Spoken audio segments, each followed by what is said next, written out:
आप जीतन राम मांझी के साथ गठबंधन करते हो, आप मुकेश सहनी के साथ गठबंधन करते हो, आप कुशवाहा के साथ गठबंधन करते हो, हमारे लोगों के साथ क्यों नहीं करते हो? हमारी आबादी बिहार में दूसरी सबसे बड़ी आबादी है, हमारे विधायक गिनती के जाते हैं। आखिर कहीं ना कहीं हमारे साथ एक साजिश रची जा रही है, इसको हमारे लोगों को समझने की ज़रूरत है। और कि जिस पार्टी को मुसलमानों ने थोक में वोट दिया, आज वो पार्टियां दूरी बना रही है हमारे लोगों से, मुसलमान लफ्ज़ से दूरी बना रहे हैं, हमारे लोगों के साथ बैठना गवारा नहीं कर रहे हैं। आज बीजेपी का डर दिखाया जा रहा है सेकुलर पार्टी के द्वारा, और कल तक नीतीश कुमार घर घर तक वही मोहन भागवत, वही आरएसएस के लोगों को और उनके साथ शादी समारोह में शामिल हो रहे थे, तब बिहार बचाने की, बिहार के अमन अमान को ख़तरा नहीं था।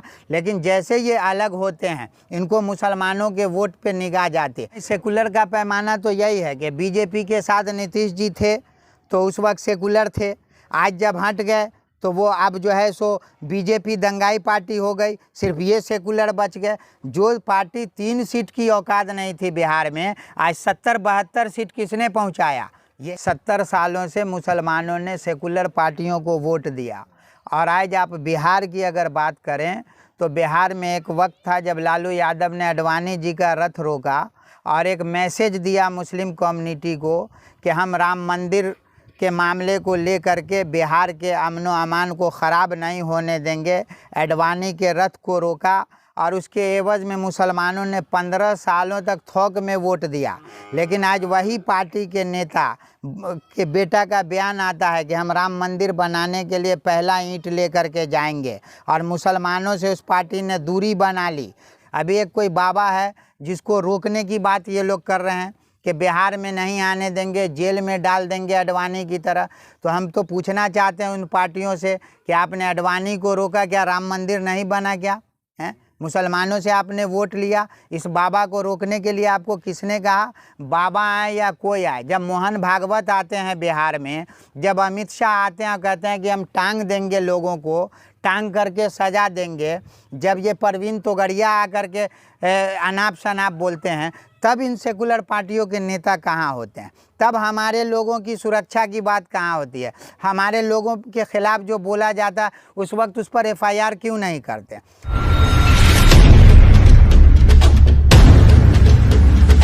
मैं ऑल इंडिया मुस्लिम बेदारी कारवां का कौमी सदर हूँ, और इन दिनों जो बिहार की सियासत है, मुल्क की सियासत है, उसके मद्देनज़र बिहार के विभिन्न ज़िलों में लोगों के बीच जाकर के बातें कर रहा हूँ, मिल रहा हूँ। चूँकि इन दिनों जो बिहार की सियासत है, महागठबंधन की सरकार है, उसके बावजूद जो हमारी आबादी है, जो हमारे लोगों को सियासी हिस्सेदारी मिलनी चाहिए, उसमें कहीं ना कहीं धोखा किया जा रहा है, छल किया जा रहा है।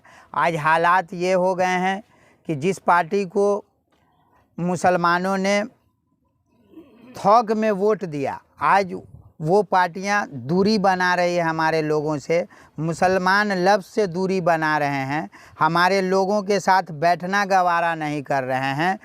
तो हम लोगों ने इस पर काम शुरू कर दिया है कि आने वाले दिनों में जो 2024 का लोकसभा चुनाव है या फिर 2025 में विधानसभा का चुनाव होना है, उसमें हमारे लोगों को सियासी हिस्सेदारी कैसे मिले, कैसे हमारे लोग ज़्यादा से ज़्यादा असेंबली और पार्लियामेंट तक जाएं, इसके लिए हम लोग बिहार के जगह जगह पे दौरा कर रहे हैं, लोगों से राब्ता मुहिम चला रहे हैं, और जल्द ही ये मई का महीना है, इसके आखिरी तक में हम लोग एक पॉलिटिकल पार्टी अपनी ऐलान करने जा रहे हैं, जिसके तहत हम लोकसभा चुनाव भी लड़ेंगे और विधानसभा का चुनाव भी लड़ने जा रहे हैं। समाज के उन लोगों से क्या अपील करेंगे जो आज भी सिर्फ वोट देना ही अपनी हिस्सेदारी समझते हैं, पूरा सारा वोट बटोर के किसी भी व्यक्ति विशेष पार्टी के में डाल देते हैं और समझते हैं कि यही मेरी हिस्सेदारी है, यही काबिलियत है, उनको क्या कहना चाहेंगे आप? देखिए, वैसे लोगों से तो हम कह रहे हैं ना कि आप हालात देख रहे हैं।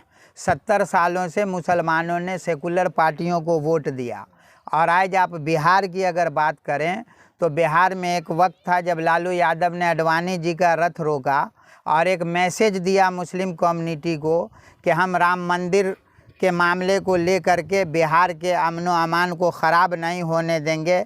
एडवाणी के रथ को रोका और उसके एवज़ में मुसलमानों ने 15 सालों तक थोक में वोट दिया, लेकिन आज वही पार्टी के नेता के बेटा का बयान आता है कि हम राम मंदिर बनाने के लिए पहला ईंट लेकर के जाएंगे और मुसलमानों से उस पार्टी ने दूरी बना ली।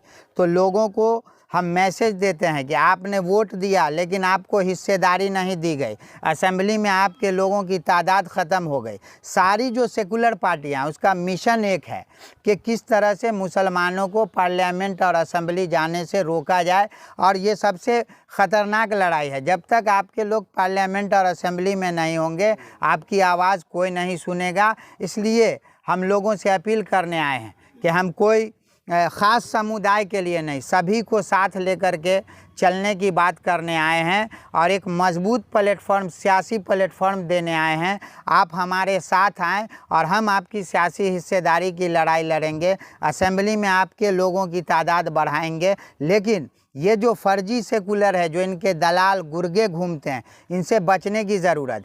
आज बीजेपी का डर दिखाया जा रहा है सेकुलर पार्टी के द्वारा, और कल तक नीतीश कुमार घर घर तक वही मोहन भागवत, वही आरएसएस के लोगों को और उनके साथ शादी समारोह में शामिल हो रहे थे। तब बिहार बचाने की, बिहार के अमन व अमान को ख़तरा नहीं था, लेकिन जैसे ये अलग होते हैं, इनको मुसलमानों के वोट पे निगाह जाती। अभी एक कोई बाबा है जिसको रोकने की बात ये लोग कर रहे हैं कि बिहार में नहीं आने देंगे, जेल में डाल देंगे अडवाणी की तरह। तो हम तो पूछना चाहते हैं उन पार्टियों से कि आपने अडवाणी को रोका क्या? राम मंदिर नहीं बना क्या? हैं? मुसलमानों से आपने वोट लिया, इस बाबा को रोकने के लिए आपको किसने कहा? बाबा आए या कोई आए, जब मोहन भागवत आते हैं बिहार में, जब अमित शाह आते हैं कहते हैं कि हम टांग देंगे लोगों को, टांग करके सजा देंगे, जब ये परवीन तोगड़िया आकर के अनाप शनाप बोलते हैं, तब इन सेकुलर पार्टियों के नेता कहाँ होते हैं? तब हमारे लोगों की सुरक्षा की बात कहाँ होती है? हमारे लोगों के ख़िलाफ़ जो बोला जाता उस वक्त उस पर एफआईआर क्यों नहीं करते? तो मुसलमानों को और जो दलित पसमानदा तबका है, हमारे लोगों में भी पसमानदा समाज के लोग हैं, उनसे भी हम अपील करते हैं कि आपको भी ये लोग बांटने की सियासत कर रहे हैं। अब समझने की ज़रूरत है, हम बांटेंगे नहीं, हम बराबरी में बात करेंगे। आप जीतन राम मांझी के साथ गठबंधन करते हो, आप मुकेश सहनी के साथ गठबंधन करते हो, आप कुशवाहा के साथ गठबंधन करते हो, हमारे लोगों के साथ क्यों नहीं करते हो? हमारी आबादी बिहार में दूसरी सबसे बड़ी आबादी है, हमारे विधायक गिनती के जाते हैं। आखिर कहीं ना कहीं हमारे साथ एक साजिश रची जा रही है, इसको हमारे लोगों को समझने की ज़रूरत है। और हम इसी लड़ाई को लड़ने के लिए, हम कोई मतलब के मजहबी धार्मिक मामला फैलाने के लिए नहीं आ रहे हैं, हम पूरी तरह सियासत करने आ रहे हैं। अपने लोगों को सियासी प्लेटफॉर्म पे लाने के लिए पॉलिटिकल पार्टी ला रहे हैं, जल्द ही इसकी घोषणा करेंगे। सभी सियासी पार्टी अपने आप को सेकुलर बताती है, लेकिन सेकुलरिज्म का पैमाना क्या है? आपके नज़र में क्या पैमाना है? नहीं, सेकुलर का पैमाना तो यही है कि बीजेपी के साथ नीतीश जी थे तो उस वक्त सेकुलर थे, आज जब हट गए तो वो अब जो है सो बीजेपी दंगाई पार्टी हो गई, सिर्फ ये सेकुलर बच गए।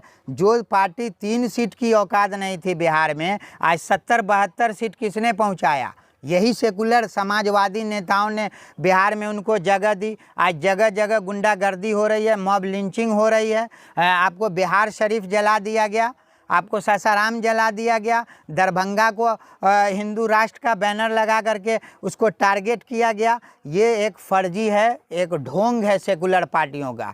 इनकी निगाह सिर्फ मुस्लिम वोट पे है। और मैं तो ये दावे के साथ कहता हूँ कि जिस तरह बर्मा में रोहिंग्या मुसलमान प्रताड़ित हो रहे हैं, काटे जा रहे हैं, बस फ़र्क यही है कि हम लोग काटे नहीं जा रहे हैं लेकिन प्रताड़ित हो रहे हैं, दबाए जा रहे हैं। और वो दिन दूर नहीं जिस तरह की सियासत हो रही है कि हमारे वोटिंग अधिकार पर भी ये लोग हमला करेंगे। दरभंगा की बात हम करें तो आप देखते हैं लगातार बैनर झंडा वगैरह लगाया जाता है, लेकिन कोई विधायक या मंत्री अपने बेटा को आरएसएस जैसे या चाहे बजरंग दल या चाहे अन्य संगठनों में झंडा ढोने के लिए लगाते हैं क्या?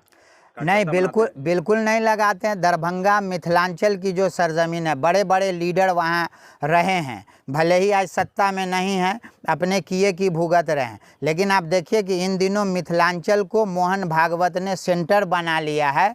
और वो एक तरह से हिंदुत्व का जो गढ़ है वो बनाया गया है। कहीं कोई विधायक किसी के बेटा की ज़बान तक नहीं खुलती है। अभी हिंदू राष्ट्र का बैनर लगाया गया मौलागंज की मस्जिद के सामने। कोई एक नेता जो खुद को सेकुलर कहते हैं, या आज जो बाबा वो बागेश्वर को रोकने की बात कर रहे हैं, जेल में डालने की बात कर रहे हैं, उसकी पार्टी के किसी नेता की ज़बान नहीं खुली। ये हम लोगों को समझने की ज़रूरत है कि ये सेकुलरवाद है क्या। असल जो हम लोगों के लिए ख़तरा है, ये असल फर्जी सेकुलरवाद है। जब तक इसको हम नहीं समझेंगे, इसी तरह वोट देते रहेंगे। चाहे वो सीतामढ़ी में जैनुल अंसारी का ज़बह करने का मामला हो, या बिहार शरीफ में हमारे मदरसा अजीज़िया की तारीख़ी हैसियत को मिटाने का मामला हो, इसी तरह हम झेलते रहेंगे और हमारे साथ कोई सेकुलर पार्टी नहीं आएगी। आपको खुद आगे आना होगा और आपको अपने वोट की ताकत से, आपको अपने इत्तेहाद की ताकत से ये फर्जी ढोंग रचने वाले को आने वाले 2024 और 25 के चुनाव में सबक सिखाने की ज़रूरत है।